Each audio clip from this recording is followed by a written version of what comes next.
बोलिए श्री प्राणनाथ प्यारे की जय।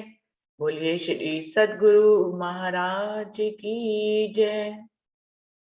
आज का विषय दोहराते हैं, कल वाला ही विषय है सुंदर साथ जी कि एक धनी जागृत है, बाकी तो सब फरामोश हैं। तो धनी ही जगा रहे हैं हम सबको, और दुनिया में जितनी भी जागनी हो रही है धनी स्वयं कर रहे हैं।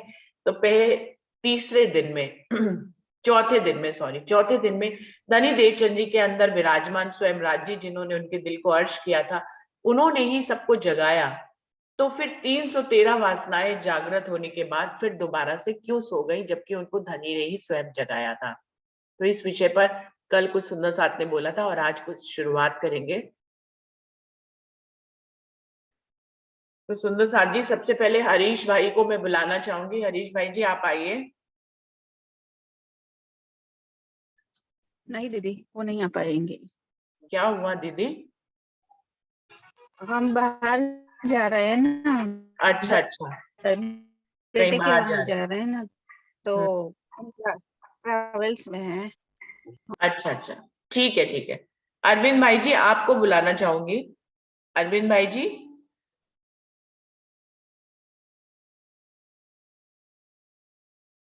अरविंद भाई जी आप तक मेरी आवाज पहुंच रही है? हाँ, हेलो। हाँ जी हाँ जी, आप वीडियो खोलिए। प्रणाम सुंदर साथ जी। प्रणाम जी। हाँ जी, अब आवाज आ रही है, आप बोलिए। आ रही ना? ठीक। तो ये विषय था कि सदगुरु धनी चंद जी के अंदर जब भीतर पे धनी जी विद्वान थे और उन्होंने सब आत्माओं को जागृत करने का कार्य किया, तो जो आत्मा जाग रही थी वो फिर से सो क्यों गई, ये विषय है। तो मेरा कहने का मतलब ये है कि हम ये 313 की बातें क्यों करना।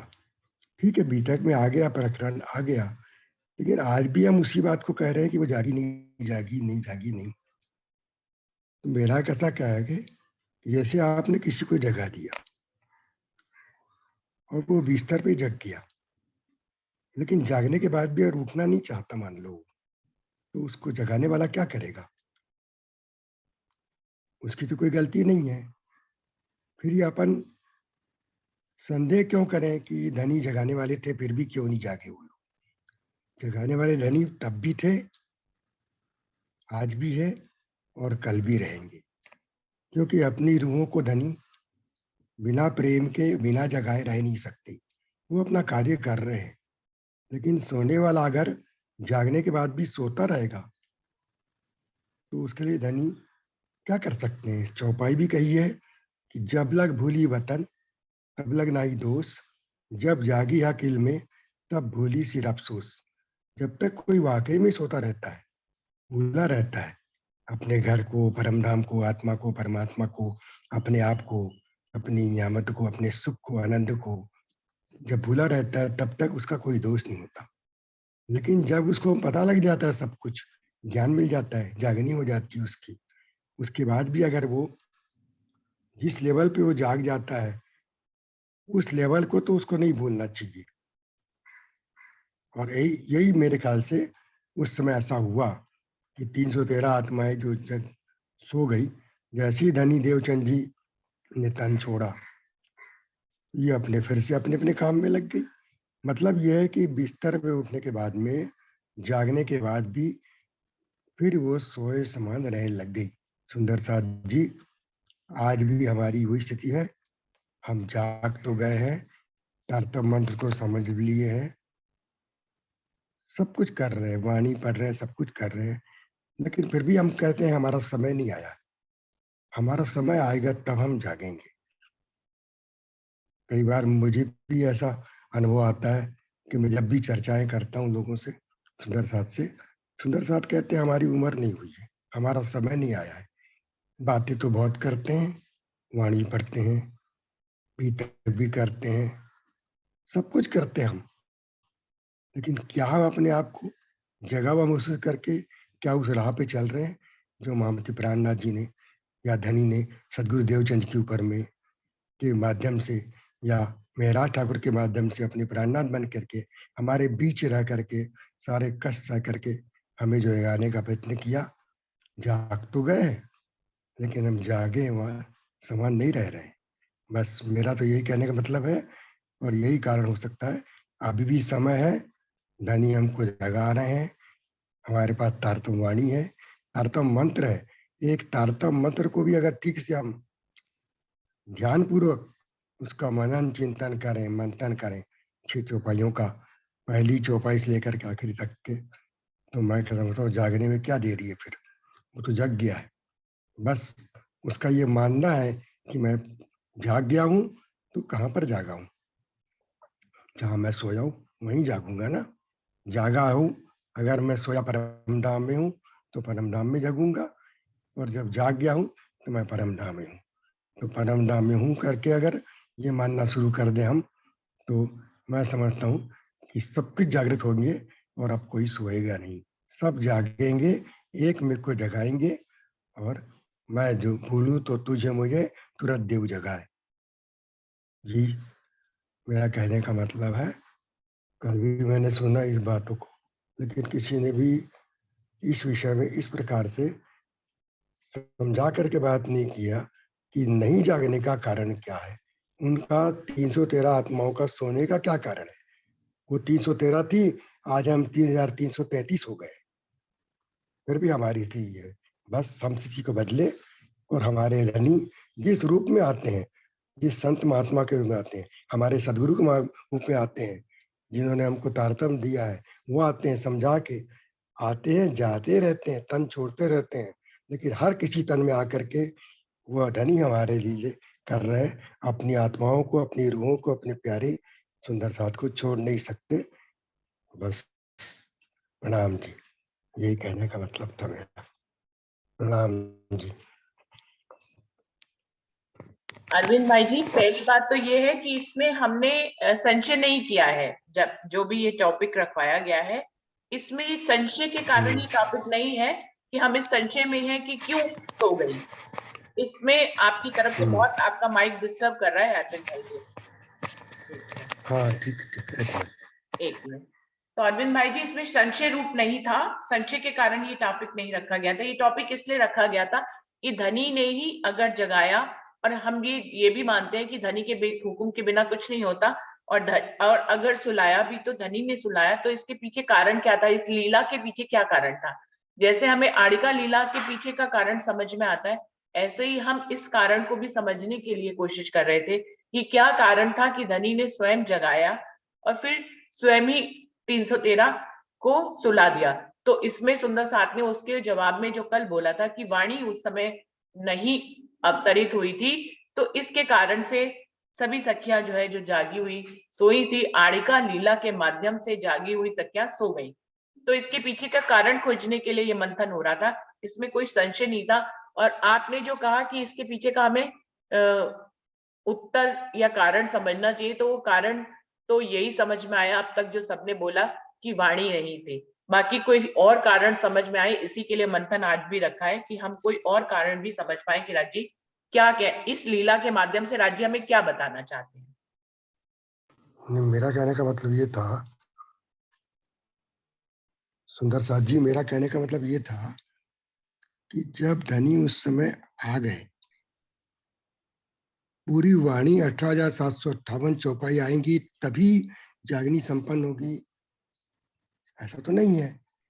तारतम मंत्र मिला, राजी महाराज स्वतः आ गए, देवचंद जी को तारतम मंत्र दिया, उन्होंने जगाने का प्रयत्न किया, ब्रज लीला, रास लीला की बातें बताई, सब कुछ किया उन्होंने, और यही बताया कि तुम भी ब्रज में थे, तुम भी रास में थे, है ना, तुम परमधाम की सखी सुंदरबाई हो।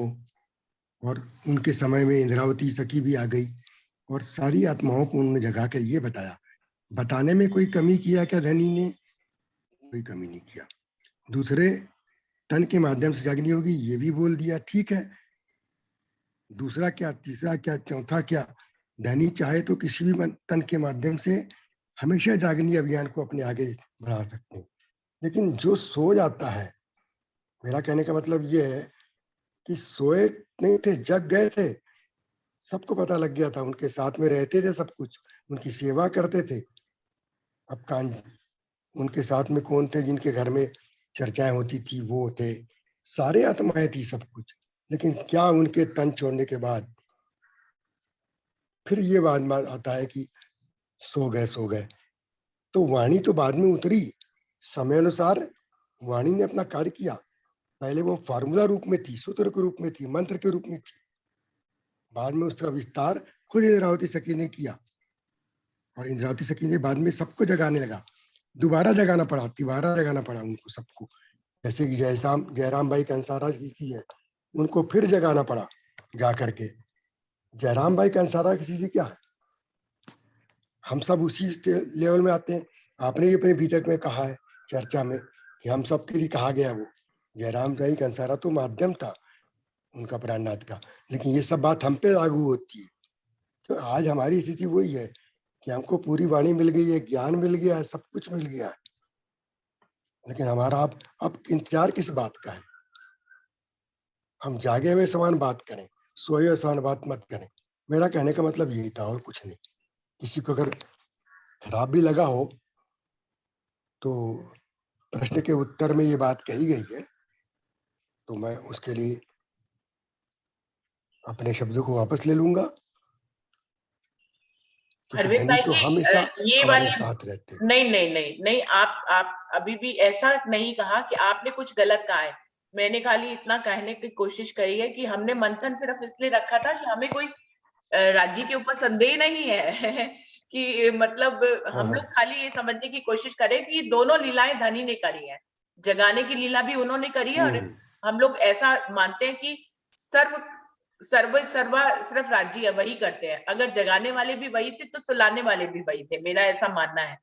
तो फिर ये लीला उन्होंने करी, क्यों करी? इसके पीछे का कारण क्या था कि स्वयं ही जगाया और स्वयं ही सुलाया। अगर आपके शब्दों से मुझे ऐसा लगा कि सोने वाला स्वयं सो गया, जगाने वाले ने तो पूरी मेहनत करी लेकिन सोने वाला स्वयं सो गया।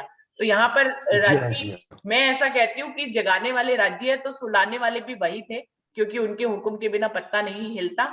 तो फिर उन्होंने ये लीला की क्यों, इसके पीछे का कारण मंथन करके खोजना चाह रहे थे सिर्फ। तो इसलिए प्रणाम ऐसा जी। नहीं है कि आपने कुछ अलग बात कही। नरेश भाई जी, आप अपनी बात करें। हाँ, जो दादा सखी ने अभी बताया अरविंद भाई जी ने, तो मेरा कहने का मतलब है अरविंद भाई जी ने बहुत अच्छी तरह से समझाया है। लेकिन हम जानते हैं कि जो 313 आत्माएं, आत्मा को जो सदगुरु देवचंद्र जी ने तारतम दिया और जगाई और वापिस सो गई। वो धनी हमको ये खेल जो दिखा रहा है, वो सो गई, वो तो हम मानते हैं। धनी ने खेल में लिख दिया कि वो सो गई, तो क्या वो हकीकत में सो गई है? वो तो क्या है कि जैसे कि हम अपने माध्यम से, हम अगर देखा जाए, अपने माध्यम से ही हम ये प्रसंग को समझने की कोशिश कर रहे हैं। जैसे कि हम बिस्तर में सोए हैं और किसी ने हमको जगाया, ओके, हम जगे, फिर वापिस जगाने वाला है वो तो अपने अपने काम में लग गया है। तो वापिस हम बिस्तर पे आए हैं और वापिस बिस्तर पे हम सोए हैं, लेकिन हम हकीकत में सोए हैं या जग रहे हैं, वो किसको पता चलेगा? वो तो धनी को पता चलेगा कि हकीकत में हम सोए नहीं है। जो हकीकत में हम वैसा क्या है कि एक नाटक भी कर रहे हैं, वो तो हकीकत में ये खेल तो नाटक ही है। तो नाटक में हम नाटक नहीं कर सकते। कहने का मतलब है कि हम सोए हैं, बिस्तर पे सोए हैं, लेकिन हमारी दृष्टि है वो खुली है। दृष्टि खुली है, हम सब कुछ जानते हैं। लेकिन ये तो धनी का हुक्म है कि तू सोया हुआ है। जैसे कि हम पिक्चर में देखते हैं कि सारी रात एक्टर जो सो रहे होते हैं, तो वो हकीकत में थोड़ी सोए रहते हैं, वो तो ढोंगी करता है ना, नाटक ही करता है ना आकर में। तो कहने का मतलब है कि हकीकत में 313 आत्मा है सुंदर साथ जी, वो जगी हुई थी, जगी हुई रहेगी। लेकिन वो धनी का हुक्म है, उसमें भी कुछ आगे का राज्य महाराज ने कारण कारक बनाया होगा। तो इसकी वजह से हम सोचते हैं कि सो गई, लेकिन हकीकत में वो सोई नहीं है। ऐसा मेरा भाव आता है दीदी। आगे तो आप अच्छी तरह से आप समझा पाओगे, और जो अरविंद भाई जी ने बताया वो बिल्कुल सही तरीके से बताया है और बहुत अच्छा बताया है, और आपका भाव भी अच्छा है। और ये जो टॉपिक रखने का एक ही कारण है कि हमको आगे जानकारी लेना है, हमको आगे समझना है, बीतक को समझना है। हाँ, किसी न किसी जिस सुंदर साथ ने बोला है, उस सुंदर साथ के मन में कोई शक है, ऐसा हम नहीं मानते हैं सुंदर साथ जी। तो ये तो एक टॉपिक, एक चर्चा का टॉपिक है, एक मंथन का टॉपिक है। तो राजी महाराज ने ये भी कुछ कारण कारक बनाया, ये टॉपिक रख के हमको मंथन करने का, आगे बढ़ाने का एक राजी महाराज की कोशिश है। ऐसा मेरा भाव है दीदी। प्रणाम जी। प्रणाम जी नरेश भाई जी, इतनी दूरदर्शिता से हम लोग नहीं देख पा रहे हैं कि आज जो हम लोग वही देख पाते हैं जो धनी चौपाइयों में कह देते हैं। उन्होंने चौपाइयों में कहा कि वो 313 सो गई, तो हम इसी को ही सत्य मान रहे हैं। हम आपकी इतनी गहरी नजर से नहीं देख पा रहे कि वो धनी चौपाइयों में कह रहे हैं सो गई है, लेकिन वास्तव में वो सोई नहीं है।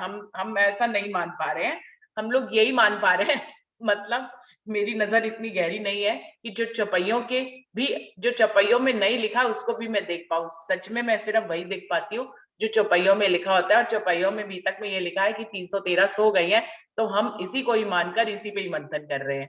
हम इसको मानकर इस पे मंथन नहीं करें कि वो सोई नहीं है, ऐसा नहीं मान रहे। तो बिल्कुल दीदी, बिल्कुल बिल्कुल सही बात है। ये तो मेरा भाव रखा है दीदी कि ऐसा हो सकता है, धनी का खेल बनाया हुआ वो है, मकड़ी तो बनी हुई धनी हो। का खेल में तो धनी का हुक्म होता है तो सब कुछ है। तो धनी का हुक्म है कि वो सोई हुई है, सोई हुई हमको बताई है, तो हमको सोई हुई ही माननी चाहिए। मैं बिल्कुल समर्थ हूँ आपके साथ दीदी, जी लेकिन ये तो मेरा भाव है। हाँ, ये आपका भाव। मैं वही तो कह रही हूँ, इतनी दूरदर्शिता नजर मेरे मेरे पास तो नहीं है, इसीलिए इस मंथन को रखा कि भाई जो चौपाइयों में भी नहीं लिखा है उससे आगे की बात मैं नहीं देख पा रही हूँ। आपने देखा है अभी कोई और सुंदर साथ ने माइक खोला था शायद कुछ कहने के लिए। पारस भाई। ये प्रणाम जी। प्रणाम जी। प्रतिमा मैं दीदी आप मतलब एक बताएं। शॉर्ट में कुछ नहीं, यही एक लाइन में यही बोलूंगी कि दूसरे तन से दूसरे जामे से लीला होनी थी, और बातून मायने वाणी के खुलने थे, और उन्हीं से रूहों की जागनी होनी थी। इसीलिए इस लीला का बीतक में शायद वर्णन किया गया इस रूप में कि महामती आएंगे और 5 धनी जी को जोश आत्म दुल्हन नूर हुकम, जब ये लीलाएं होंगी उनसे रूहें जागेंगी। शायद मेरा ये भाव है, इसलिए कहने को सुंदर साथ जी, जो कारण समझ प्रणाम में आए अभी कल और आज के मंथन से, और भी सुंदर साथ कुछ कहना चाहें तो जरूर कहें। प्रणाम जी दीदी। प्रणाम जी। प्रणाम जी। कल चलेगा ये प्रश्न? कल हाँ मैं बोलता हूँ, बिल्कुल मैं चलेगा। ट्रैवल अभी में हूँ और यहाँ अंधेरा बहुत है।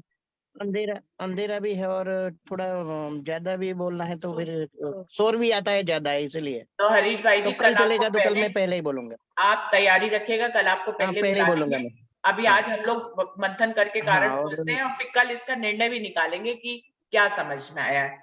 तो जो जी अभी जी 2 कारण मुझे समझ में जी आए जी। थे सुंदर साथ के कल और आज के मंथन से, मुझे 2 कारण समझ में आए। अभी और कोई सुंदर साथ बोले तो कोई और बात भी समझ में आएगी कि एक तो वारी का अवतरण नहीं हुआ था जो कल सुंदर साथ ने बोला।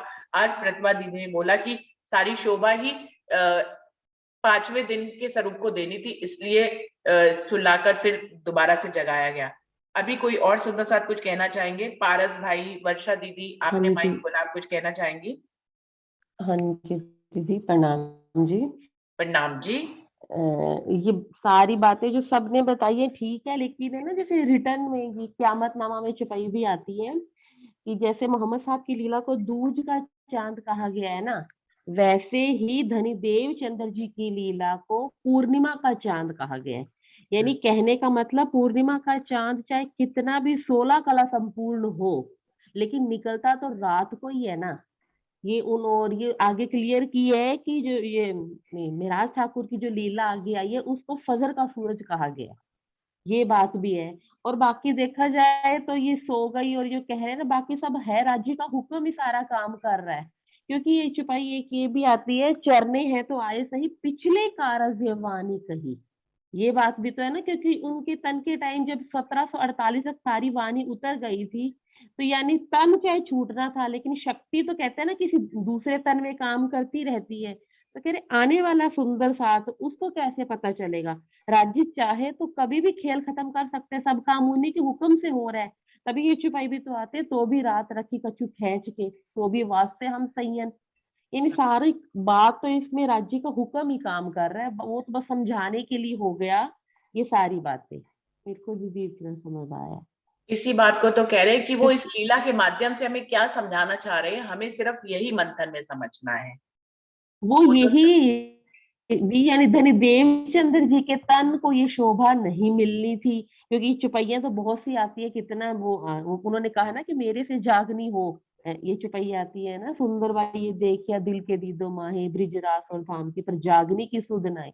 यानी वही वाली बात है, धनी देवचंद्र जी के तन को शोभा नहीं मिलनी थी। और वैसे कहते हैं ना कि श्यामा महारानी, अरे श्यामा महारानी की बात नहीं, जो उनके अंदर धनी देवचंद्र जी के तन की शोभा नहीं मिली थी, इसलिए ये बात आई है।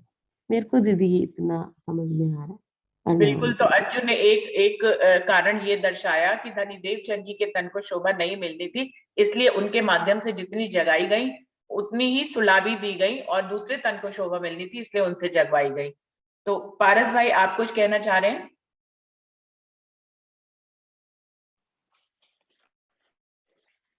जी दीदी प्रणाम जी, सभी सुंदर साथ प्रणाम के जी। चरणों में मेरा प्रणाम। ये जो खेल बनाया गया है ये थोड़ा अजीब सा खेल है। अजीब इस अर्थ में कि इसके दोनों तरफ एक ही प्लेयर है।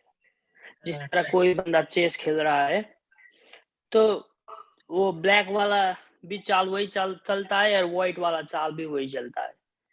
ठीक इसी तरह ये खेल में दोनों साइड एक ही प्लेयर है और वो प्लेयर हम सब जानते हैं कि राजी है। और ये आज की बात नहीं है, अव्वल से ही ऐसा होता आ रहा है। जैसे हम जब रूहें परमधाम में थे तो धनी ही रूहों को ये इच्छा उत्पन्न कर रहे थे कि हम माया के खेल देखें, और धनी ही बाहर से मना कर रहे थे। दोनों तरफ एक ही प्लेयर है। जितना जितना रूह जीत करती थी उतना उतना धनी मना करते थे, तो प्लेयर एक ही है। तो मेरा कहने का भाव ये है कि ऐसा कोई भी चीज नहीं है जो राजी चाहे और कर ना सके। तो जब बसरी सूरत अरब में आया था तो उन्होंने पहले ही ये सब, जिस तरह ये गेम आगे चलने वाला है, जो भी चाल चलने वाला है, उन्होंने साफ पहले ही कह दिया था कि अक्षरातीत की लीला जो है वो 7 दिन में होके रहेगी।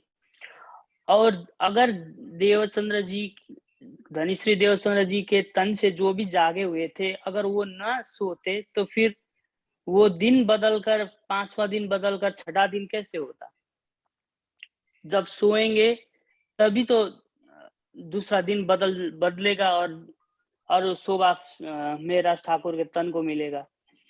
तो मैंने कहीं-कहीं इस ग्रुप में नहीं, कहीं-कहीं सुंदर साथ से सुना है कि श्री जी ने बहुत कोशिश करी औरंगजेब को समझाने की, लेकिन नहीं कर सके। ऐसा भी भाव मैंने सुना, और मैं सोचता हूँ कि ये बिल्कुल गलत है। कोई भी चीज़ अगर श्री जी चाहे, जिसके साथ पांचों शक्ति विद्यमान है, वो चाहे और हो ना सके, ये पॉसिबल नहीं है। लेकिन ये दोनों तरफ श्री जी ही काम कर रहे हैं। ज़ाहिरी रूप में देखें तो वही लालदास को 12 मोमिन को भेज रहे हैं कि चले जाओ औरंगजेब को जगाओ, और मूल स्वरूप ये चाह रहा है कि नहीं, अभी जगने के वक्त नहीं, अभी बहुत कुछ खेल बाकी है। तो एक तरफ से वही श्री जी के अंदर खुदराज जी हैं, वही जगाने के लिए भेज रहे हैं। दूसरी तरफ मूल स्वरूप उसे रोक कर रखा हुआ है। तो दोनों साइड पे एक ही प्लेयर है, हमें सिर्फ दृष्टा बनकर इसे देखना है। इसे हमारा इसमें कोई मतलब अपना कुछ भी नहीं है। जो कुछ भी होता है सब राज्य की मर्जी से होता है। तो मेरा कहने का भाव ये है कि उन्होंने जब सोचा, अव्वल से ही सोचा कि रूहों को खेल दिखाना है, तो उन्होंने अव्वल से ही ये प्लान बना चुके थे कि इस तरह करना है। जब देवचंद्र जी के तन में लीला होगी उसमें जगाना है, फिर जब हकी स्वरूप की लीला होगी फिर वो ढूंढते ढूंढते मेहराज ठाकुर के तन ढूंढते ढूंढते जयराम भाई को जाएंगे, फिर उस तरह से वो होना पहले से तय कर दिया था। ऐसा नहीं कि धनीश्री देवचंद्र जी के अंदर खुद राजी थे, उन्होंने कोशिश की जगाने की, फिर वो नाकाम रहे, मेरा मतलब न कर नहीं सके, ऐसा नहीं। ये पार्ट ऑफ ये स्टोरी यही है कि ऐसा होना ही था। तो जो कुछ भी होता है राज्य की मर्जी से होता है, जो कुछ भी हुआ है राज्य की मर्जी से हुआ है, हो रहा है राज्य की मर्जी से, और होने वाला है राज्य की मर्जी से। तो राज्य ही दोनों तरफ से अपना चाल चल रहे हैं, बस हमें दृष्टा बनकर इसे देखना है, समझना है। और उनका प्लान ही ऐसा था, उनका उसे स्टोरी ही इस तरह से लिखा गया था, तो ऐसा होना था। तो ये शायद 313 का प्रसंग जो है वो कुरान में या हदीस में भी आता है कि 313 जो जग गई थी, शायद मुर्गी, इस तरह कुछ उसे मेटाफोरिकली समझाया है। तो ये जब पहले से ही कह दिया है बसरी सूरत ने कि इस तरह होगा, जगेंगे फिर सोएंगे, पहले से कह दिया है, तो उन बेचारे रूहों को भी क्या ना कर सके, ऐसा भी क्या सवाल है? दोनों तरफ एक ही चाल चल रहे हैं। तो यही मेरा समझ है। प्रणाम जी सुंदर साहब जी। प्रणाम जी। पारस भाई ने तो बहुत ही अच्छे शब्दों में डायरेक्टर की बात कह दी है, लेकिन आज समय खत्म हो रहा है, तो आज मीटिंग एंड करते हैं। कल फिर से इसी पे ही मंथन करेंगे और कल के दिन ही इसका निष्कर्ष भी निकालेंगे। वैसे बहुत निष्कर्ष सुंदर साहब जी ने निकाल दिया है, लेकिन उसको कल और एक बार और मंथन करेंगे। तो प्रणाम कर लेते हैं सुंदर साहब जी। प्रणाम जी, प्रणाम जी, सभी सुंदर साहब जी को प्रणाम। प्रणाम जी। प्रणाम जी, प्रणाम जी, प्रणाम जी, प्रणाम। प्रणाम जी। प्रणाम जी।